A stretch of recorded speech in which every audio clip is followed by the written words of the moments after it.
All divine souls and twin flames. आज का ये वीडियो खास है ट्विन फ्लेम के लिए। देखिए, सबकी लाइफ में स्पिरिचुअल अवेकनिंग, सबकी लाइफ में नहीं मगर हर डिवाइन सोल की लाइफ में spiritual awakening and kundalini awakening दोनों होती है। तभी वो अपने कंप्लीट डिवाइन फॉर्म तक पहुंच सकते हैं, तभी वो अपनी प्राण शक्ति को इतना शक्तिशाली बना सकते हैं कि उनको किसी और पर not even on God depend नहीं रहना पड़ता है। ठीक है, यहाँ पर इंडिपेंडेंसी की बात हो रही है, तो कौन सी इंडिपेंडेंसी की बात हो रही है? सोल के लेवल पर इंडिपेंडेंसी की बात हो रही है। मतलब कि उनको सोल प्रोटेक्शन के लिए और ऐसी कोई भी चीज़ के लिए जहाँ पर उनकी सोल फ्रेगमेंटेड हो सकती है, वहाँ से प्रोटेक्शन के लिए उनको गॉड पर भी डिपेंड रहने की ज़रूरत नहीं पड़ती है। किसी प्रकार के घोस्ट, जिन या फिर किसी प्रकार की नेगेटिव एनर्जी इनर या आउटर इनको मतलब छू भी नहीं सकती है। ऐसा हो सकता है जब उनकी कुंडलिनी अवेकनिंग और स्पिरिचुअल अवेकनिंग दोनों हो जाती है तब। ठीक है, हर जीव शिव है ये कहने से पहले थोड़ा रीइंट्रोस्पेक्ट करते हैं। हर जीव शिव नहीं है, वही जीव शिव है जो काम, क्रोध, मद, लोभ, ईर्ष्या, डर, असलामती जैसी भावनाओं से ऊपर उठ चुका है। ठीक है जी, जो किसी भी सोल को हार्म नहीं पहुंचाता है, चाहे वो डिवाइन सोल हो चाहे वो डेमन सोल हो। वो हर सोल को फियरलेसली अपने बेस्ट वर्जन में ले जाने के लिए सपोर्ट करते हैं। वही शिव है। शिव किसी के लिए ना राग रखते हैं ना द्वेष रखते हैं, बट जिसको हेल्प चाहिए उसको हेल्प करने की क्षमता रखते हैं। बस इतनी सी बात है। अगर इतनी सी बात समझ में आ जाए तो ठीक है, वरना तो भगवान ही आपका मालिक है ना। खुद की अंतरात्मा से और शिव से जुड़ने से ये बेनिफिट होता है कि हम अपनी अंतरात्मा को जितना आगे बढ़ाना चाहें उसमें हमें डर लगना बिल्कुल बंद हो जाता है। हम डर से आगे हो जाते हैं। ठीक है, अब कुंडलिनी अवेकनिंग और स्पिरिचुअल अवेकनिंग के लिए जो मोस्ट इम्पोर्टेंटली आपको डेली जो करना है वो चीज़ क्या क्या है? देखिए, बॉडी को डिटॉक्स करने के लिए कुछ लोग फास्टिंग कर रहे हैं। वैसे तो ये अच्छा है मगर एक्चुअल में ये अच्छा नहीं भी है, क्योंकि जब आप लंबे टाइम तक फास्टिंग करते हो तो कहीं ना कहीं आपकी प्राण ऊर्जा कम हो जाती है, और यही तो चाहिए डेमन को। अभी तो डेमन्स एक्टिव है ना। फिर भी फास्टिंग करो तो तभी करो, जब फास्टिंग करो तो ऐसी फास्टिंग करो ना जिससे आपका बॉडी कंप्लीटली बैलेंस में आ जाए, आपका माइंड, बॉडी और सोल। इंटिमिडेटिंग फास्टिंग करो। जैसे कि आपको अगर कुंडलिनी अवेकनिंग और स्पिरिचुअल अवेकनिंग दोनों करनी है और आपकी स्पिरिचुअल अवेकनिंग कम्प्लीटली हो चुकी है और आपको सिर्फ कुंडलिनी अवेकनिंग बाकी है, ऐसे में आपको क्या करना है? ऐसे में आपको अपना खाना पीना, अगर आपके पास कैपेसिटी है कि आपका खुद का घर, खुद का किचन है, जो आप कम्प्लीटली किचन खुद ही इस्तेमाल कर रहे हो और कोई आपका किचन इस्तेमाल नहीं कर रहा है, या फिर आप खुद का दूसरा घर एक ऐसा अफोर्ड कर पाते हो, इतना बैंक बैलेंस है आपका, तो ज़रूर से जब आपकी स्पिरिचुअल अवेकनिंग कंप्लीट हो गई है तो थोड़ा सा आइसोलेशन ज़रूरी है। आइसोलेशन का मतलब ये नहीं है कि आपको सोशली कम्प्लीटली लोगों से डिस्कनेक्ट हो जाना है, बट जितना हो सके अपनी स्ट्रॉन्ग बाउंड्रीज़ बनाना सीखना है, और जितना हो सके आपको अकेले में टाइम बिताना ज़रूरी है। क्योंकि बात क्या है पता है कि जब कुंडलिनी अवेकनिंग होती है ना तो वो बहुत ड्रास्टिक होती है। उस टाइम पर आपको ज़ोर ज़ोर से चिल्ला कर रोना आ सकता है, आपके साथ अजीब सा आपका बर्ताव हो सकता है, और इतना रोना आपका देखकर आपके मम्मी पापा या आपके लव्ड वंस आपको कुछ ना कुछ कंसोलेशन देंगे, कुछ ना कुछ आप को मोटिवेट करने की कोशिश करेंगे। तो ऐसे में आपके जो पुराने वुंड्स हैं, पुराने लाइफ टाइम्स के वुंड्स हैं, वो नहीं हील हो पाएंगे। ना ही आप कंप्लीटली अपने पुराने लाइफ टाइम्स देख पाओगे, ना ही आपके पूरे के पूरे चक्रास क्लेंस्ड होंगे। ये मेरा खुद का एक्सपीरियंस है। मेरी कुंडलिनी अवेकन हो गई थी। मेरे खाने पीने के रहने की सुविधा उस टाइम पर ठीक ठाक थी, मतलब कोई इतना ज़्यादा प्रॉब्लम नहीं था। उसके बाद जैसे ही मेरे नेबरहुड में, मेरे पड़ोस में मेरी हम उम्र लड़की आ गई और उसके मम्मी पापा सब मेरा टेक केयर करते थे, ध्यान रखते थे, थोड़ा सपोर्ट करते थे। उसके बाद मेरी अवेकनिंग की प्रोसेस कम्प्लीटली ख़त्म हो चुकी। देखिए होता क्या है, आपकी एनर्जीज और उनकी एनर्जीज 3D लेवल के पीपल की एनर्जीज बिल्कुल डिफरेंट होती है। जब आपकी कुंडलिनी अवेकनिंग हो रही है तब आपको ये समझना पड़ेगा कि यूनिवर्सल यूनिटी तो ठीक है, वननेस तो ठीक है, but exactly at the time of kundalini awakening separation भी उतना ज़रूरी है। आप एक अलग पर्सन हो, आप एक divinely guided and divine persona हो, और आपको अपने कंप्लीट डिवाइन फॉर्म में आने के लिए अपनी कंप्लीट लाइट को उजागर करने के लिए सोसाइटी से दूर होना पड़ेगा। आप 3D के डायमेंशंस के लोगों के बीच में नहीं रह सकते हो। आपके डायमेंशंस अप होंगे, 11th D और 15th D तक जा सकते हैं। अगर आपने ऐसा नहीं किया तो आप अपने कंप्लीट डिवाइन फॉर्म में नहीं आओगे। ये संपूर्ण सत्य है, चाहे किसी को एक्सेप्ट करना हो, चाहे किसी को एक्सेप्ट ना करना हो, बट आपको अपने कंप्लीट डिवाइन फॉर्म में जाना है। आपको अपने कंप्लीट 11th डायमेंशन या 15 डायमेंशन तक पहुंचना है और स्टेबल रहना है। इवन आपको 7th डायमेंशन में तो स्टेबल रहना ही होगा, तो आपको अनरीचेबल होना पड़ेगा। ठीक है जी, आप सोसाइटी में आ जा सकते हो, मगर अपनी सील्ड लेने के बाद, अपनी लाइट लैंग्वेज के द्वारा या फिर दुर्गा कवच के द्वारा, 10 महाविद्या कवच के द्वारा सील्ड लेने के बाद ही आप रिलेटिव्स के बीच आओ, ये अच्छा रहेगा। ठीक है, ये कोई इतना दुखदाई नहीं है। जिसको ये पेनफुल लगता है तो आप डिवाइन सोल की कैटेगरी में नहीं आते हो। देखिए, भगवान श्री कृष्ण खुद ही 9th डायमेंशन तक ही जा सकते हैं, क्योंकि उनके ऊपर कुछ रिस्पॉन्सिबिलिटीज़ हैं, उनको इस वर्ल्ड को भी संभालना है। मगर बाकी की जो डिवाइन सोल है वो असेंड कर सकती है। ठीक है, तो आप थोड़ा सा ऐसी जगह पर कर ले सकते हैं जहाँ पर कोई लोगों का आना जाना ना हो, और होम डिलीवरी हर चीज़ की हो जाती हो, खाने पीने के सामान की। पर उसमें बहुत ज़्यादा स्पेंड मत कर देना, है ना। पैसों की जितनी कदर करेंगे उतना ही पैसे हमारी कदर करेंगे, चाहे आप कितने भी अरबपति हो। ठीक है, क्योंकि मैंने पैसों की कदर नहीं की और इसीलिए आज मैं कुछ ना कुछ हद तक भुगत रही हूँ। मैं चाहती हूँ कि ऐसी गलती और कोई ना करे। तो मेन बात ये है कि कुंडलिनी अवेकनिंग के लिए, कम्प्लीटली कुंडलिनी अवेकनिंग और कम्प्लीटली चक्रा क्लेंसिंग और चक्रा एक्टिवेशन के लिए क्या क्या चीज़ें ध्यान में रखनी ज़रूरी है। अलाइनमेंट के लिए, एनलाइटनमेंट के लिए आपको ज़रूरी है कि आप अपना खान पान ध्यान सब आप खुद से रखें। आपके किचन में कोई और एंट्री नहीं करना है। आपको अपने खाने पीने का बहुत हेल्दी तरीके से ध्यान रखना है। आपको बहुत ज़्यादा फास्टिंग नहीं करनी है। आपको 12 घंटे या 14 घंटे या 15 घंटे से ज़्यादा फास्टिंग नहीं करनी है।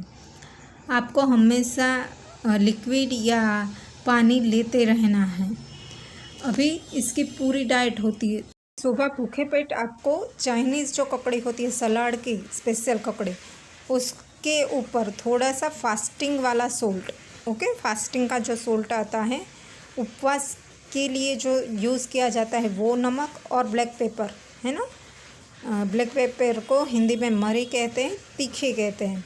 उसका पाउडर थोड़ा सा छिड़कना है स्लाइटली, और आपको वो ककुम्बर का सलाद खाना ही खाना है। सुबह आधी ककुम्बर या जितनी भी आप ले सके, उसके अंदर 1 ड्रॉप नींबू का डालना है, ज़्यादा नहीं, सिर्फ 1 या आधा ड्रॉप नींबू का डालना है।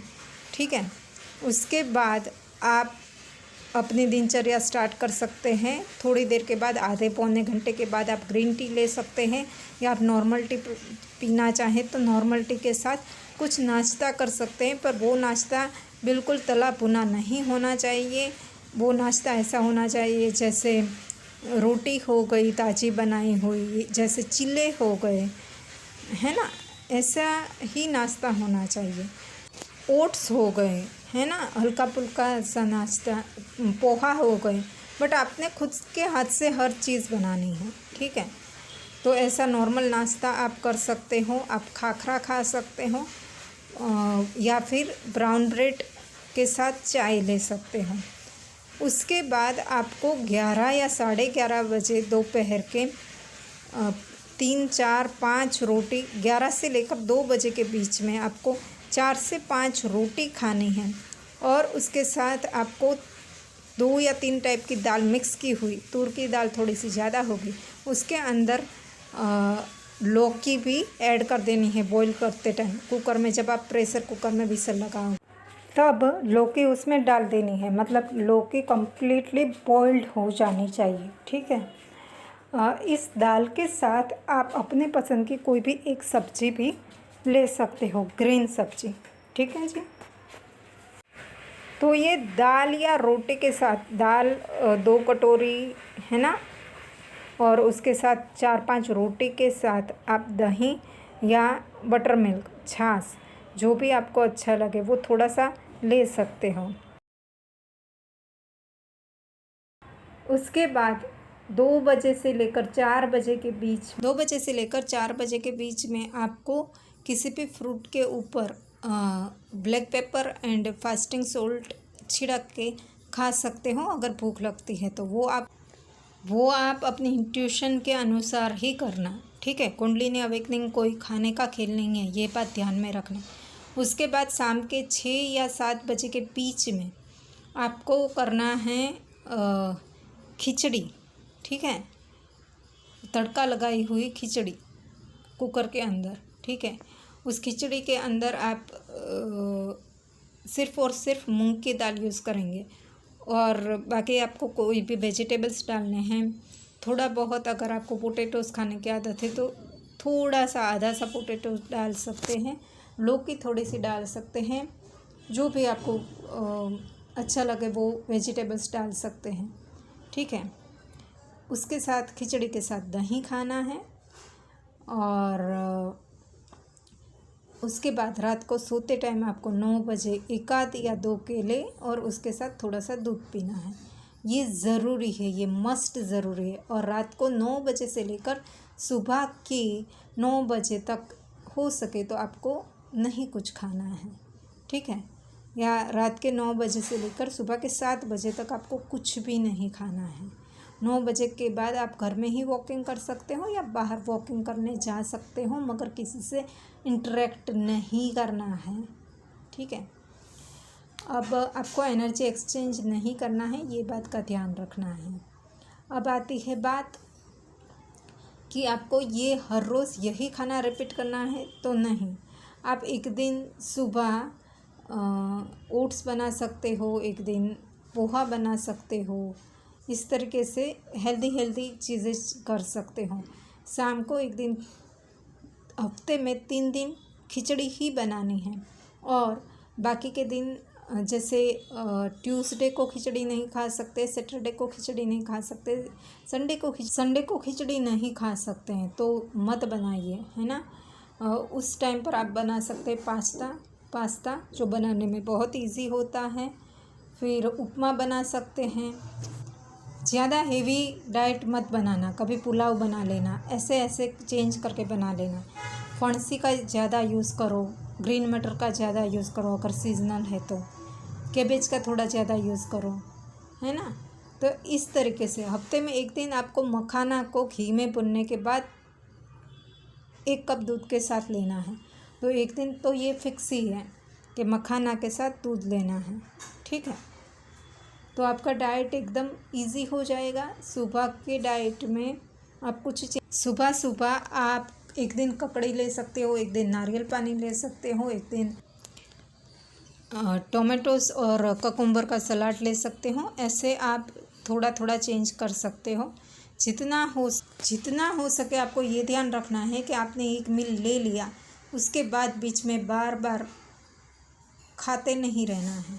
जैसे एक मील ले लिया, उसके बाद उसको आधे घंटे 1 घंटे के लिए कुछ भी ऐसे कुछ चख लिया, वैसे नहीं करना है। 1-1.5 घंटे तक, जब तक आपको सच में भूख नहीं लगती है तब तक और कुछ नहीं खाना है।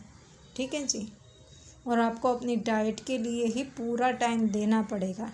डाइट और साधना, आपको 2 ही काम करने हैं। अगर आप कंप्लीटली स्पिरिचुअली अवेकेंड हो चुके हो तो कुंडलिनी अवेकनिंग कोई खाने की खेल नहीं है। कुंडलिनी अवेकनिंग में आपको अपने बॉडी को इतना सशक्त करना पड़ेगा कि वो मंत्र की ऊर्जा को होल्ड कर सके। और इसके लिए आपको अपने बॉडी की पूरी कंप्लीटली ध्यान रखना है अपने तरीके से, सेल्फ केयर से। ठीक है। आपको दिन में, हफ्ते में 1 बार या फिर दिन में हर रोज़ एक सुखड़ी खानी है। गुजराती में सुखड़ी कहते हैं, हिंदी में शायद गोल पापड़ी कहते हैं। कैसे बनानी है वो आपको यूट्यूब पर मिल जाएगी लिंक, मगर मैं अपने तरीके से बता रही हूँ। आपको सिर्फ़ और सिर्फ ब्लैक गुड़ का ही सुखड़ी बनाना है। ठीक है। आपको गोंद को सेक लेना है गाय के घी में, भैंस का घी नहीं चलेगा। तो गाय के घी में थोड़ा सा घी लेना है, 2 चम्मच में ही हो जाएगा शायद। तो गाय के घी में ये गोंद सेक लेना है। गोंद अच्छे से फूल जाए, उसके बाद तुरंत ही उसको कूट लेना है या मिक्सचर में क्रश कर देना है ठंडा होने के बाद। जब ठंडा हो जाए तो उसके बाद उसके अंदर आप बादाम, पिस्ता जो भी डालना चाहो, वो ड्राई फ्रूट अगर डालना चाहो तो डाल सकते हो। उसके अंदर आपको तज, लविंग, मरी, इन सब का पाउडर तो डालना ही डालना है। तो गरम मसाला थोड़ा सा डालना ही है। गरम मसाले का पाउडर, खुद के हाथ से बना हुआ गरम मसाले का पाउडर थोड़ा सा इसमें डालना है। ठीक है जी। गरम मसाला कैसे बनाना है उसका एक अलग से मैं वीडियो डाल दूँगी।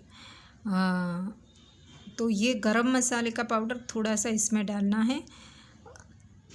अब आपको गेहूं के आटे को सेक लेना है घी में, गाय के घी में। उसके अंदर जो ब्लैक गुड़ होता है उसको बिल्कुल अच्छे से पाउडर फॉर्म में कर लो, या फिर उसको जैसे सब्जी को हम काटते हैं ना, वैसे इसको भी छरी से पतला पतला सा काट लो। तो जब आपका गेहूं का आटा आपने सेक लिया है अच्छी तरीके से घी में, और वो ब्राउन कलर का हो चुका है, उसके बाद आपने पिसा हुआ गोंद और जो गरम मसाला है वो थोड़ा सा उसमें डालना है। ठीक है। और फिर अच्छे से हिला करके आटे को और पाउडर को मिक्स कर देना है।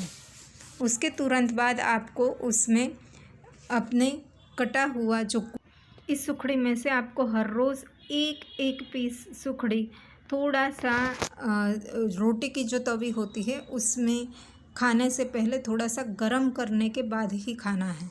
तो रोज़ 1 पीस ये सुखड़ी खानी ही है, ताकि आपके जॉइंट्स में जो भी ऑयलिंग होती है ना, जैसे हम बाइक में ऑयलिंग कराते हैं, वैसे ही जॉइंट्स के बीच में जो ऑयलिंग ज़रूरी है, ये सिर्फ घी, गोंद और ऐसी चीज़ों से होती है, और ख़ास करके ब्लैक गुड़ से, है ना। तो आप अपने खाने में, लंच में, डिनर में, हर जगह पर ब्लैक गुड़ का 1 टुकड़ा तो आपको खाना ही खाना है। ठीक है। ये मैं कहना भूल गई थी, ये ऐड कर देना। तो ये ऑयलिंग आपकी हो जाती है। अब इस सुखड़े के 1 पीस को हर रोज़ खाना है, और खाने से पहले, जब भी आपको खाने का मन करे, उससे पहले उसको रोटी की तवी में थोड़ा सा गरम कर लेना है। ठीक है। ठंडा नहीं खाना है। सुखड़ी ठंडा खाने से एसिडिटी होती है। आपको अपनी बॉडी को इतना सशक्त बना लेना है ताकि वो मंत्रों की ऊर्जा को धारण कर सके, अपने अंदर के डिविनिटी को कंप्लीटली जगा सके, अपने अंदर के पोटेंशियल को कंप्लीटली जगा सके। तो अपनी बॉडी का सबसे ज़्यादा से ज़्यादा ध्यान रखिए, अच्छा खान पान करिए और अच्छे से मेडिटेशन कीजिए। और बहुत ही ज़्यादा शक्तिशाली बनकर हमसे मिले, यही आशा के साथ कि आप सब अच्छे से करेंगे। Take care, bye bye. उसके बाद दोपहर में आपको कोई भी एक अच्छा सा फ्रूट खा लेना है, ठीक है। उसमें भी जितना हो सके ब्लैक पेपर या फिर जो कहते हैं गरम मसाले, जैसे लविंग हो गई, इलायची हो गई, सारे के सारे मसाले उनका मिक्स पाउडर किया हुआ, और उसमें दालचीनी और ये ब्लैक पेपर ज़्यादा यूज़ करना चाहिए, ठीक है। ये किया हुआ आपने